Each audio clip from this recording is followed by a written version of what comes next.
In this video, we're going to talk about global state management in NextJs using Zustand. We're going to create this task tracker where you can create new tasks, for example, buy fruits, and then adding a little description, maybe the type of fruits that you wanted to buy. You can create more to-dos if you want, for example, another task.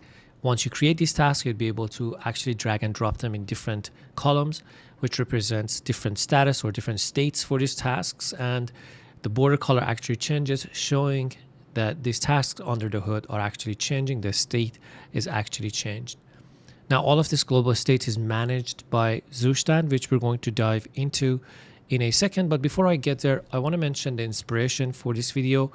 I watched this video from Nicholas over at Free Code Camp, where he's building something similar using Zustand as the global state management for the React app he's creating it. I took that project and brought it to Next.js. We're recreating this with TypeScript and Tailwind CSS to actually see how that implementation works in Next.js.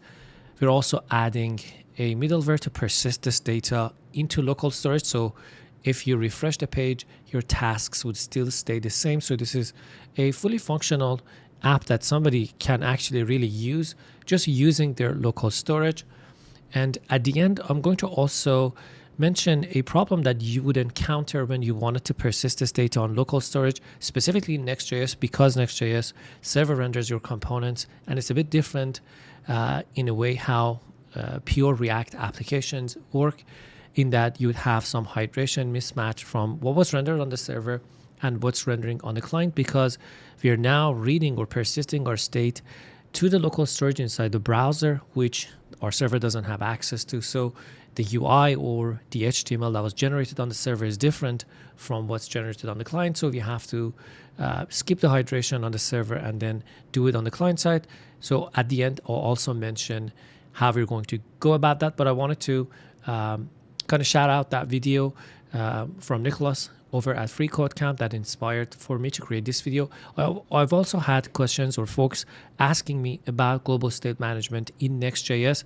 So I thought this may be a good reason to create this video. Now, over the videos that we had on the channel, we discussed about the need for a global state management with this new paradigm of actually server rendering your application and your components in the app router in Next.js 14 now, which doesn't require as much global state management as before when we were rendering primarily on the client side.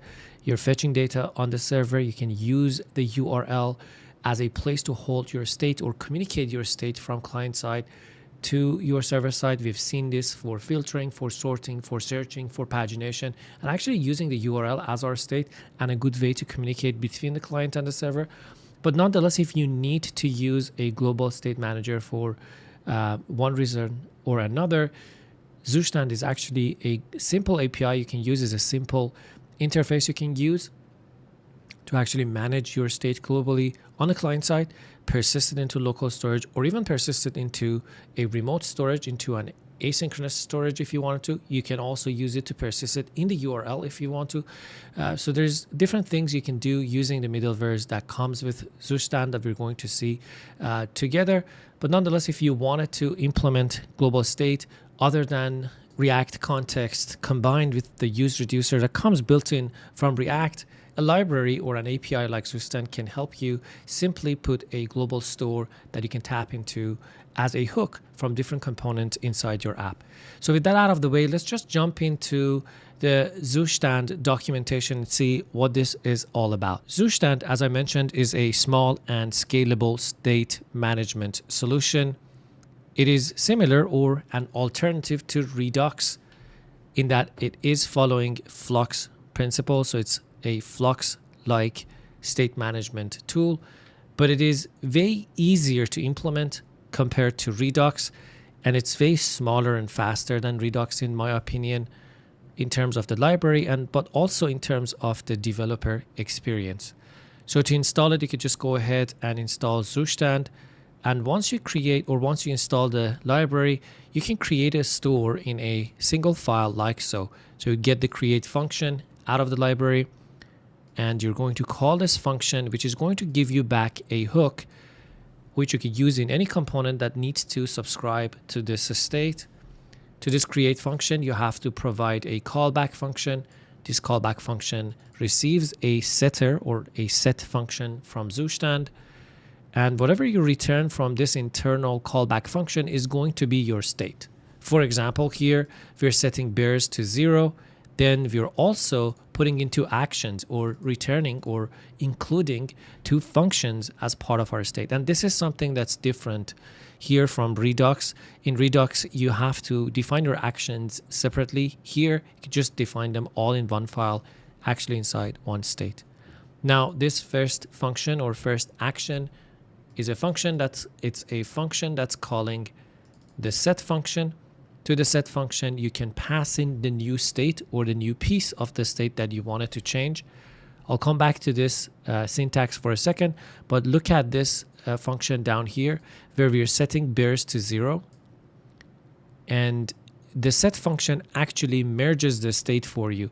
So it is following an immutable state principle similar to Redux, but the set function actually does the merging for you, so you don't have to worry about spreading your previous state and then returning a new state. You could just set the piece of state you wanted to change, and the set function is going to take care of the merging for you.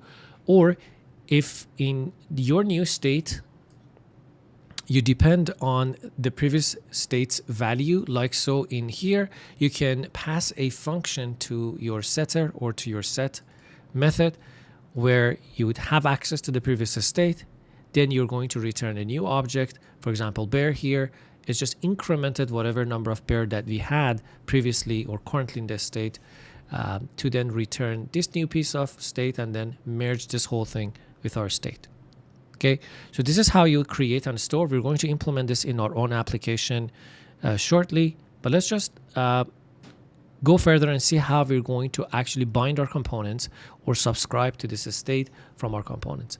Now, another thing that this is different from Redux is that you won't need any providers. So, for Redux, you have to wrap your application with providers so your components can actually hook into the state. For Zustand, you don't need a provider. And all you need to do is to import this use store hook in any component that needs to tap into or subscribe to your state. And then to this, you can pass a function that receives the current state and actually select that piece of state that this component is interested in.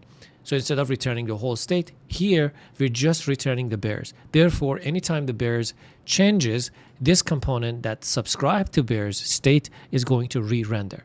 Now, this is a pattern for selecting that piece of state that you're interested in or that component is interested in to prevent unnecessary re-renders. And in Redux, this is done using the use selector hook. But here is very simple. You just tap into the state and get the piece that you want. For example, in this bear counter. Now down here is another example of a component that's actually getting this increased population function and actually binding that into the onClick method of this button so we can increment the population of our bears. So this is all you need to do to actually create a store and then use that state inside of your application. So let's jump inside of our code and see how we would go about implementing this inside our own application. Now I've gone ahead and created a NextJs application using TypeScript and Tailwind CSS. And I've already implemented this basic shell for our Kanban board. So we have a good starting point, and we're going to wire this up with our global state in this video step by step. But if you want to follow along with me, you can actually go to the link in the description for the source code. There's going to be a branch called start, and this is where we're starting right now. Here you can actually see the end result in the main branch once we're done. So let me just close this off. Going back to our application. So let's actually see what I've done so far so you can get up to speed with me. So the layout is exactly what you get out of the box installing the NextJS script. So the first thing that we're doing inside of our homepage, everything is inside of our homepage. So let's just start from this page. I've implemented these columns, which is holding my different columns. Now, each of these columns that are different states of our board or these to-do tasks have a title, as you can see, the to-do, in progress, and done, and have a status that corresponds to the title. So it's to do, in progress, and done. We're going to come back to this when we're actually creating our global state. So every column has a status and a title. Let's go inside of each column.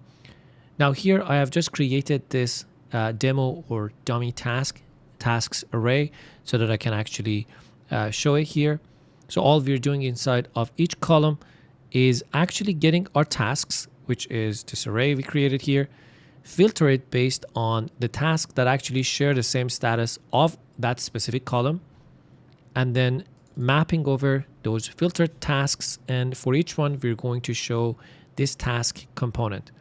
Before I get to this task component, just want to mention here, because this one task that I had here had the status of done, it's showing up on the last. So if I change this to do, for example, this just jumps to the first one, because again, we're filtering the tasks based on the status of that specific column. Now let's actually also see what's happening inside of our task. Now here, we're just rendering the title of the task, the description of the task, and then this little delete button that doesn't do anything, which is supposed to then delete this specific task. Now here, I'm also using this cn function, which we're going to look at it in a second, to conditionally just add different border colors. As I mentioned, if you move this to different states or different statuses, the border color actually changes. Now let's look at this cn function. It is using tailwind merge and also the CLSX library to not only conditionally add these CSS utility classes, but also merge them together when we have duplications. So I've created this lib folder. Inside of it, there is a utils folder. This is a pattern that we have seen and implemented when we're working with shadcn library. We're actually using some of the shadcn components inside of this. I'm going to explain when time comes. But basically what we're doing here is that we're passing the inputs. These are our class names to this cn function, which is going to run them by CLSX, and then the tailwind merge to conditionally apply the classes and then merge them if there's any duplication. So that out of the way in the task. So we're just basically rendering different border colors depending on our state. And this is all I had done to this point. In the next step, we can bring in Zustand and create our global state so we can wire it up to our components. So let's go to the documentation.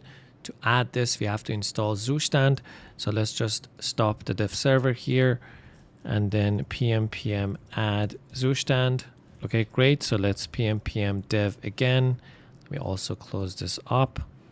We're going to go out, and maybe inside of our lib, I can create a file called store.ts where I can actually import the create function from Zustand.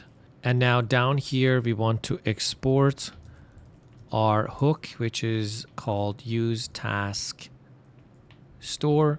And this is going to use this create function, and we're going to pass some types to it, and our callback function, which is going to actually return our state.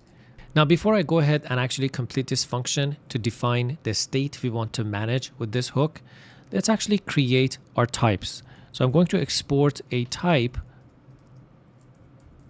called task. This is how our individual tasks would look like. So we're going to have an ID of string. We're going to have a title string. We're going to have a description of, again, type string.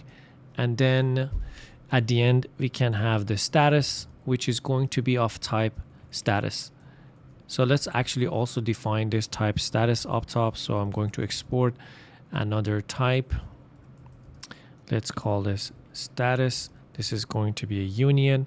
It's going to be to do, or it's going to be in underscore progress, or it's going to be done. And this status here is going to be of that type status that we defined there. Then we're going to define the type of our state. So our state is going to have an array of task, like so. And also let's define some actions. So define type actions. These are the functions that we're going to expose that actually updates our state. So we're going to have the add task, which is going to take in a title of type string and a description of type string. Let me just close this off so we have more room here. And then this is going to return void. Let's also make the description optional. So this is add task. We're going to have one for removing our tasks. This is going to take an ID of type string and again is going to return void. Next, we can expose an update task action or function that takes in an ID of type string and also a status of type status, and then also returns void. So these are the actions we need for now. We're going to add to these actions when we want to actually have the drag and drop functionality. But for now, we have the add task, remove task, and update task. So now that we have these types, let's actually type our store. This is going to be of type state and actions. Now, when you wanted to add types to your store, you add this curly braces or brackets to your types. So for everything to work correctly, there's a part in the documentation where it explains why you would need to do that, or alternatives to do this, which is to using the combine function to combine the types when you're using middlewares. I would leave that to you if you wanted to review. And now here we get the set function, and what we want to return from this function is tasks. So we have the array of tasks. We can start from an empty array. We can also add our actions here. So we have the add task, remove task, and update task. Now let's go ahead and actually wire up these actions. The add task requires a title of type string and also a description of type string. And this is going to actually go ahead and call the set function. To this, we can pass in a callback that actually returns a piece of state. It's going to receive the current state. And here inside this piece, what we want to do is that we want to get or reset our tasks to be whatever that we had inside of our state.tasks. And then we want to add something new to it. We're going to give it an ID. We're going to use the UUID package in a second, but for now, let's just pass in title, description, and then let's default the status to do to begin with. Now there's an error here because the description here needs to be optional, and also inside of our task, the description is optional. So maybe somebody just passes a title and not a description. So what we're doing here again is we're receiving a title and a description optionally. We're calling this set function that comes from Zustand. To this, we can pass in an internal callback that receives the current state. We're going to return this piece of object that is going to be merged to our whole state. Inside of it, we're going to rewrite the tasks array. We're going to get everything that we already have and add a new one to the end of it. Now let's use the UUID package here to actually add this ID. So I'm going to stop the dev server, add pm UUID. Okay, let's restart the dev server. Close this off, actually go up. Let's import this UUID here. And now instead of passing in 1, 2, 3, we can call the UUID function. So this is giving me an error because it does not have the types for the UUID package. So let's just stop the dev server once again and actually pm add -d the types for UUID. Okay, this should be good now. Let's rerun the dev server, close this up. Yeah, that error is gone. So that was our first action. The next one, the remove task, is going to receive an ID of type string. And again, it's going to call the set function. This is going to receive a callback that's going to return a piece of state. And we're going to get our current state here. And inside of our object, we're going to set the tasks to be state.tasks.filter. We're going to get the task and we're going to return everything whose ID actually is not equal to this ID that we have here. So let's save that up, review again. So we receive an ID, we call the set function, receive the current state. We're rewriting the tasks array by filtering all of our tasks whose ID is not this ID that we have passed here. So we're just going to filter that specific task out of our array. Now the last one, the update task, is going to receive an ID of type string. Also is going to receive the status. This is going to be of type status. And this is going to again call the set function. This is going to receive a callback and is going to return a piece of state. It's going to also have access to the current state. And inside of here, we're going to set the tasks to be state.tasks.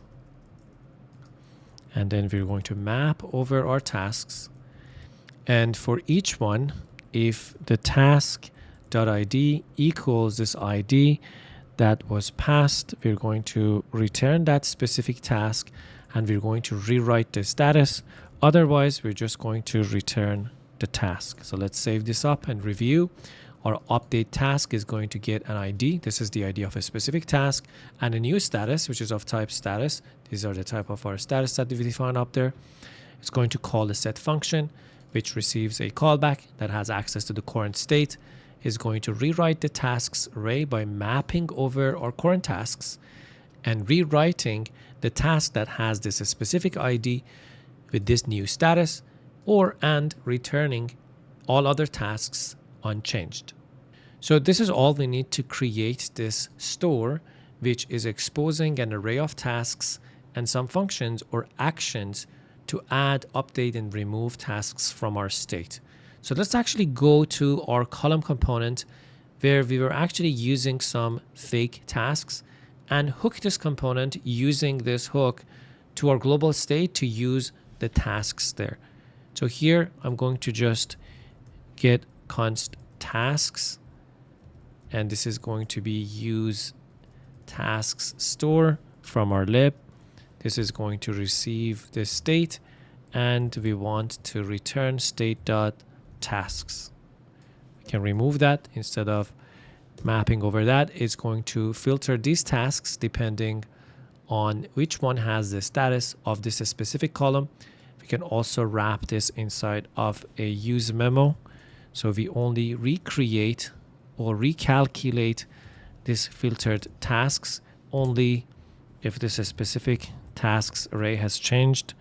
So let me just close this off. So I'm using use memo. It receives a function that computes a filtered array. To this, we have to also pass in the status, and is going to only recompute this filtered tasks or filtered array if the task or the status actually changes. Now we can use this filter task to map over and use this task. Now let's see what this array is here inside of our tasks. Okay, so again, this description is optional. Probably this is why. Okay, so now we are mapping over our filter tasks and rendering a task. Now going to our application, we shouldn't see anything now if we refresh, because we don't have any tasks currently set inside of our state. So the next step is actually to provide a way, a form, a model for the user to actually add a new task. But before we get there, we're using this use task store hook inside of a server component. We need a client component to be able to use hooks or react hooks. So I have to turn this component into a client component by adding this use client directive up top. And now we have our application back, but we don't have any tasks here. So let's actually go back to the columns and start adding a way for the user to be able to add a new task. So let's wrap this up with a div, and then I'm going to copy over a component that's using shadcn to actually use a modal and a form to add new tasks. Let's also bring this in here. Let me just add that here. And then we're going to import this from our components. And for this, we need to install shadcn. So let me just open this up. I've talked about shadcn before. It's a component library that you can copy paste different components, already made and styled components with Tailwind CSS into your project. For example, if we wanted to use a dialog, which is a modal that we're going to put in some fields inside for the user to be able to create a new task, you can just come into dialog, and here you can see the code that is responsible for this abstraction. And to copy this or to install this, you could use this terminal command, which is going to copy this code inside of your project. But before you can do this, you have to install shadcn in your project. So in the installation, there's a guide for Next.js. You can just go ahead and run npx shadcn UI at latest and initialize your function. This is going to add a couple of dependencies like Radix UI, because this is built on top of Radix UI, and it's also going to add a component JSON file, which is a config file for shadcn to understand how your project is set up. Are you using the app router or not? Are you using the source directory or not? And then using that, it's going to then create a UI folder inside your components to then add these components that we're using to our project. So let's actually go ahead and do this together. I'm using pnpm, so you can click and copy the pnpm code here. Just close this off, stop the dev server, and copy this init script. Let me close this off so actually we see what we're doing here. This is going to ask us how our project is set up, whether or not we're using TypeScript. So let me just come back here. Yes, I'm using TypeScript. Let's use the New York style. Our default gray is, let's say, gray. Global CSS is inside of our app, just so you know. This is the app, and then inside of it you have this global CSS. It is going to set some global CSS. If you're using or setting up your project with Tailwind, which is basically it's going to write the Tailwind directives to reset all the browser specific styling. It's going to do the same thing, whether or not you want to use CSS variables. If you're using theming, I'm not using it for here. And also asking you where's your Tailwind config, which is on the root of our project. Our components is living actually at the components. libutils, the same thing. And are we using React Server components? Yes. And should it proceed with the component.json, which is the config for shadcn. So this is the first step. Let's go back to our application and see the changes that this has made to our application. So as I mentioned, this component.json is actually the structure or the settings that we want to use from shadcn. Inside of this lib, it's going to add this cn function that we just saw together in the beginning of the video. And it's going to also add a Tailwind config for you. Now, because I already had it, it added it as a JS file. I already had it as a TS file. I'm going to save this, delete this old one, and rename this new one to use the TS. So that's all and good. Let me just save this up. Inside of this new to-do dialog, as I mentioned, it is the button that we saw in the beginning of the video, which you would click on. It opens up a dialog, a modal. Inside of it, there is a form, some inputs, some text area to add a new task. So this is basically copying what you can see on the shadcn. If you go to the dialog, you can see a sample code of this dialog opening up, having some input fields. I've just replaced it with the titles, headers, descriptions, and inputs that I needed, and a button that actually submits this form that we have here. We're going to hook this up with our state to actually, upon submission, actually add a to-do and close this dialog. We're going to see that in action, but from a high level, this is what I've implemented here. We need to actually install the dialog, input, and text area. So let's go to the dialog, and for installation, all we need to do is to run this terminal command. So we're going to go to our terminal and actually copy that code here. Okay, the next thing we need is an input. So let's go down to the input. Again, copy the same code. The pnpm, let's actually copy this here as well. And while this is installing, we need the text area as well. So I'm going to scroll down, go to the text area. Again, copy the installation script. And then here, I can install the text area or copy over the text area into my project. And all this is going to do is to create this UI folder for you, and it's going to copy this newly created component here. Let me just restart the dev server. Okay, let's close this up. Now, the good thing, as I mentioned about shadcn, is that it gives you access to the primitives, so you can just dive deeper into the parts and components that compose together to create, for example, this model. You can change stuff in it. Down under the hood, it's using Radix UI. So as far as the API goes, if you wanted to add any functionality, you can reference Radix UI. And as far as the styling goes, it's just using Tailwind CSS, so you can just go in and change anything that you want about it. And that's how it's a bit different from a component library, in the sense that it just exposes a component you can use. Oftentimes, they're going to give you variants and attributes that you could set, but you can never go in and change them from the ground up. Whereas here, you're not installing anything, you're just copying literally components or abstractions on top of Radix UI and Tailwind CSS to your project, and you have absolute control to change anything you want about this. So let me just close this off. Going back to our new to-do library, we need the button as well. So last thing here, let me go up and actually also install the button.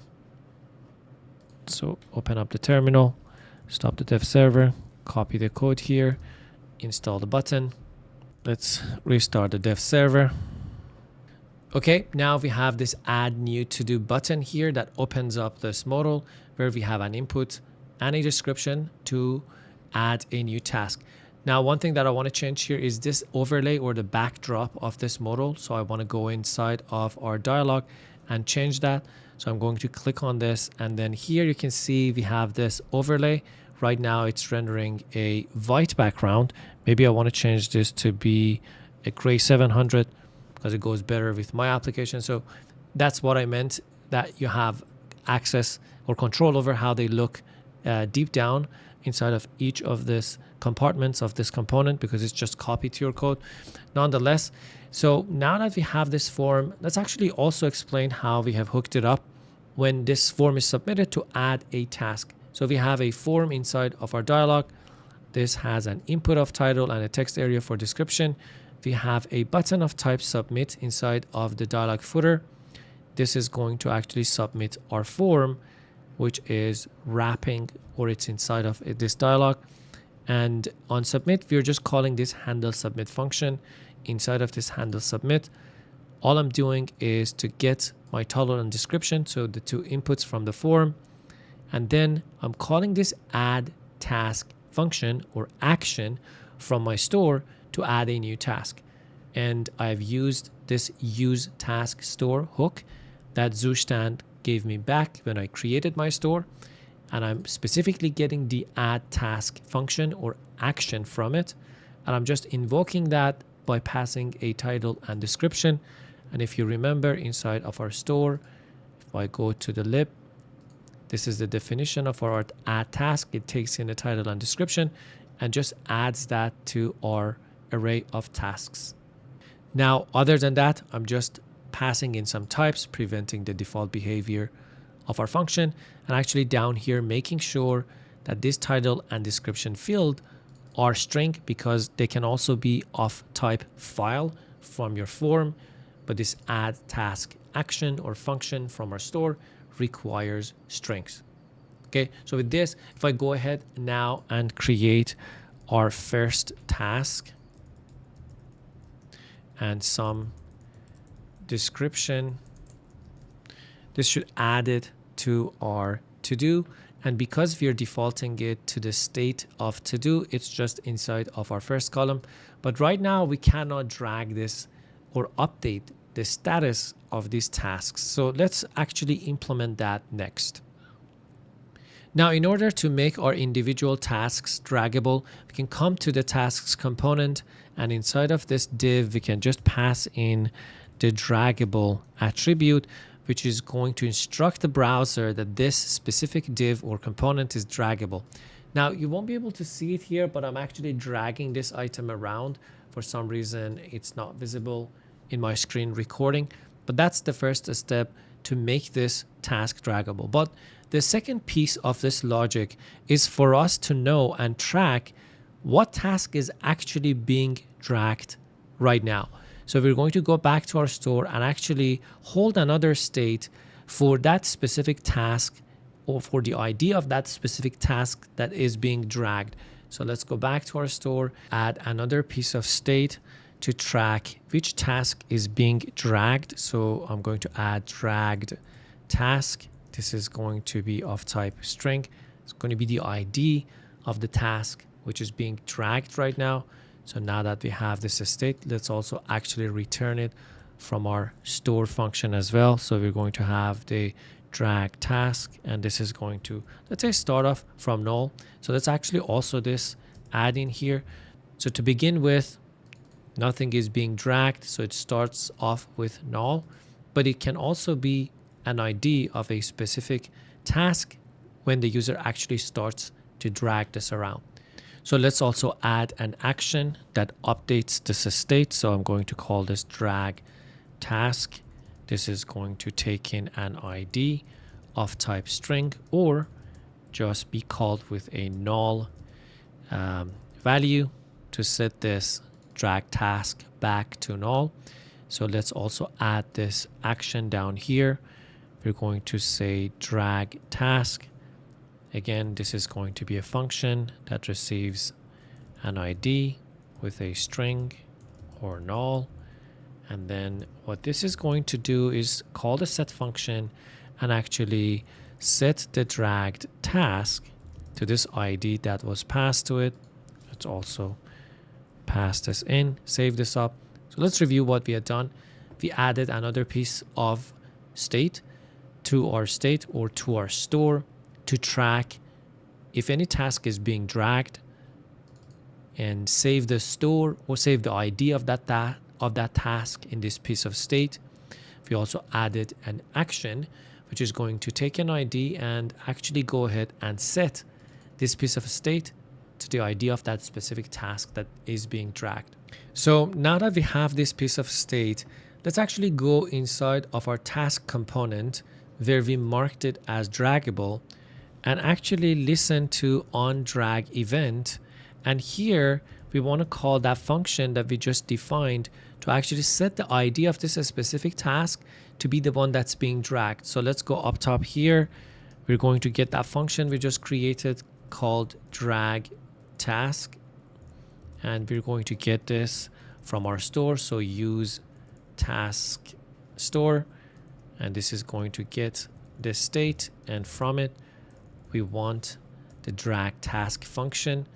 So when the user starts dragging this component, we want to call this drag task function and pass the ID of this specific task which is being dragged. Now, which means we need to pass the ID here. We're already passing the ID, so let me just destructure it here, and the ID would be of type string. I just also add a comma there. So what we're doing here, again, we're getting this drag task function or action we just created in our store, and anytime the user is actually dragging any of our tasks, we want to pass the ID of the dragged task and hold it inside of our state. So therefore, when we're listening inside of each column for a drop action, we know which ID or which task is actually being dropped. So therefore, we can update that specific task's status to be to do, in progress, or done, depending on where it is being dropped. So let's go back to our columns now and actually make our columns droppable. So we're going to come to this div and we're going to say on drop. Let's call handle drop. So handle drop, what do we want to do here? Well, we want to update this specific task that's being dropped here. So let's actually get this update task function from our store. So update task, it's going to use the task store. It's going to get the state and it's going to tap into this update task function. Now down here, it is telling us that this needs an ID. This is a specific task that's being dropped and needs a status. Well, where can we get the ID? Where we're holding a piece of state for the actual task that's being dragged. If we go back to the store, this is the dragged task, and we have updated it inside of our task anytime any of our tasks were being dragged. So therefore, we can actually tap inside that piece of state as well to get the dragged task. Again, using our task store, we are getting this state, and we're tapping into the dragged task. So now we can pass this as the ID. And then the status is the status that we're passing into this specific column, so that we are using that as the status. Now this drag task actually can also be null, because when we begin, it is actually null. There is nothing being dragged. So we need to check to see if we actually have this. So I'm going to say if there is no dragged task, let's return from this function and do nothing. And if this exists, we're going to actually update that task. Now we have an error here because the status is not actually of type string. It's a union of type status. We can import this from our lib. This is going to be the same type that we created here. So we can now use it inside here. And once this has updated that task, it has been dropped into a new column with a new state or with a new status. We need to then call this drag task function and set it back to null, because nothing at that point, once we drop it, nothing is being dragged. So we have to set the ID of drag task back to null. So we're going to also get that function, which was called drag task. Use task store. It's going to get the state and actually tap into the drag task function, where we can call that function and pass null to it. Okay, so let me review what we're doing if it was a bit confusing. The first step, we added a piece of a state to our store so we can store the ID of the task that's being dragged. We also added a function that just updates that piece of state anytime the user is actually dragging a task. Inside of our task, we added this draggable to make each of our tasks draggable. And then every time the user is dragging them, we want to call this drag task function from our store and pass the ID of that specific task that being dragged around. Now inside of our columns, we want to actually listen to drop. So when this task is actually being dropped into a column, we added this onDrop event handler. And inside of it, what we're doing is to see if we have the ID of the task that's being dragged. And if we do, we want to update that task that is now dropped into this column and change the status of it. So if we pass the ID, this ID is coming in from our state. Again, it was updated when the task started being dragged. And then the status is coming in from this column, because each of our columns, remember, have a specific status. And then at the end, once we updated that specific task that was dropped, we're going to set the ID of the dragged task back to null, because nothing is now dragged. Now, one thing we wanted to, or we have to add here for this to work, is when we are dragging over these columns, we want to actually prevent the default. This is something that I actually learned from the video I mentioned in the beginning. So you would prevent the default. So nothing would happen when we are dragging over our columns, but when we actually drop and release the mouse, we want to actually update that specific task. So let's go ahead and see if this is working. If I now create our first task here and add some description, and now if I drag this over to our progress or in progress column, it actually drops there and updates the state, because now the border is yellow. If I take it to the done, it will be green, which means not only we are dragging and dropping, receiving this state in different columns, but also updating it under the hood. So it changes the state using our event handlers. Now let's also hook up this little delete button on every task to actually call our function and delete. Right now on this button, we're not calling anything. So let's actually come in here and get the remove task function from our store. Again, use task store. This is going to get our state, and from it, we're going to get the remove task function. And all we want to do here inside of our button is to add a on-click event listener, which is going to call this remove task function and passes the ID of this specific task that we are actually rendering here. So now with this, if I go ahead and click this delete button, it should remove this from our task list. Now, the last thing that I want to add to our application is the ability to persist or store data in the local storage in the browser. So if the user refreshes the page, they're not going to lose their tasks. Because as of right now, if you add a task and refresh the page, it's just all gone. At the end of the day, this is all React state. And when you refresh the browser, it just gets rid of all the state. Now we can persist this data into the local storage and read it from there. So therefore, the user, if refreshing the page, is not going to lose their work or their tasks. Now going back to the Zustand documentation, you could just go here to their middleware section where they actually talk about persisting stored data. So they expose some middlewares that you can use to persist the data. So if we're going to use the default local storage, so all you need to pass in is this name, and because this is going to use the default, and the default storage is going to be the local storage, so we don't have to pass that. Let's actually go back to our store where we can use this persist middleware function to actually save our store into the local storage. So I'm going to get this persist from the Zustand middleware package.